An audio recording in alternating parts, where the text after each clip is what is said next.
ಬಲವಂತವಾಗಿ ಚುಂಬಿಸಲು ಯತ್ನಿಸಿದ ಮಾಜಿ ಗೆಳೆಯನ ನಾಲಿಗೆಯೇ ಕಿತ್ತೆಸೆದ ಮಹಿಳೆ. ಉತ್ತರ ಪ್ರದೇಶದ ಕಾನ್ಪುರದಲ್ಲಿ ಪಟ್ಟಣವನ್ನು ಬೆಚ್ಚಿ ಬೀಳಿಸುವ ಘಟನೆಯೊಂದು ನಡೆದಿದೆ.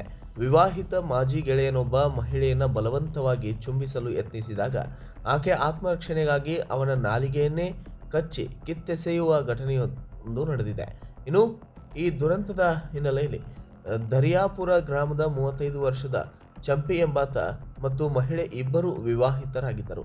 ಮಹಿಳೆಯ ಮದುವೆ ಬಳಿಕವೂ ಚಂಪಿ ಆಕೆಯನ್ನು ಹಿಂಬಾಲಿಸಿ ಕಿರುಕುಳ ನೀಡುತ್ತಿದ್ದಾನೆ.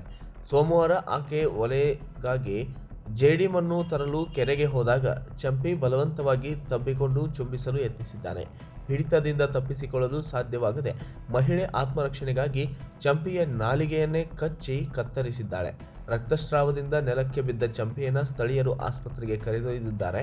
ಉಪ ಪೊಲೀಸ್ ಆಯುಕ್ತ ದಿನೇಶ್ ತ್ರಿಪಾಠಿ ಘಟನೆ ದೃಢಪಡಿಸಿದ್ದು ಪ್ರಕರಣ ದಾಖಲಿಸಿ ತನಿಖೆ ಮುಂದುವರೆದಿದೆ. Bureau report, Kannada Janasri news, Uttar ಪ್ರದೇಶ.